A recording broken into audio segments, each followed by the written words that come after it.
I'm Sam Bean, and take my coffee black with a lot of caffeine in it. I think that your tried and true kind of counting algorithms are where I would start with any of these things.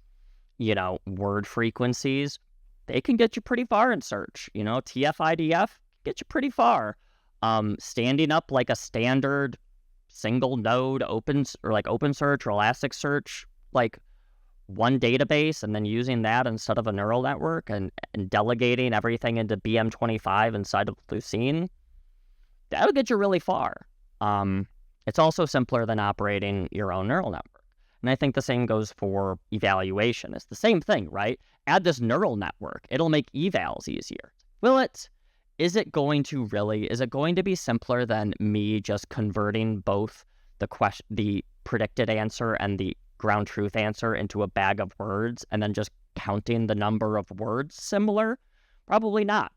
I think that I've largely gotten pushback on those approaches because of, it's not quite what you're looking for, or it's going to be a floor on the performance because you're technically actually penalizing the models for certain failure modes that like an LLM may do better at. But I think that that's okay. Like, as long as you have a floor and you don't have a ceiling, like you're not like overestimating your performance, as long as you're underestimating your performance, you're okay. And I think that if you're in a situation where it's like, I should use this neural network, or I should use this very simple counting algorithm that will give me a lower bound on my performance, just start with the simple thing. Start with a lower bound. You can make progress on a lower bound. You don't need an exact thing. If your lower bound is increasing your F1 scores, the number of words that you're getting correct is increasing, then you're probably making progress.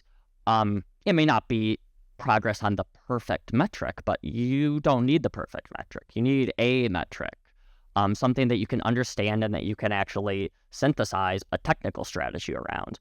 And if you have a very complicated evaluation system, it becomes challenging to synthesize a technical strategy and be like, well, this says that this is unfactual, and this is like there's these metrics that are kind of human understandable, but also like they don't quite like correlate across data points.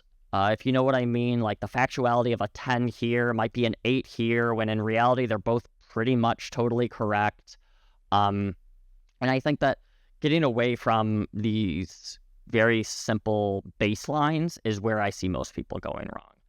Your first baseline should be super easy to beat because it should be very simple. That's why it should be your first baseline. You can go get a little dopamine hit. You're going to beat your baseline, but at least you're making progress, and at least you have some metrics and some guardrails to tell you that like this is what progress looks like. And I think that if you aren't starting there, then you are running the risk of ending up with a system that kind of escapes your ability to understand because of the complexity that you're adding in piece by piece, versus just having a very, very simple system that when you can't make progress anymore, then you may be in a position where your metrics need a little bit more of a nuanced definition, that you may need to find more other metrics to measure besides a simple word counting, intersection over union count. But you should do that then, not at the beginning. That would be my main takeaway if I was starting today.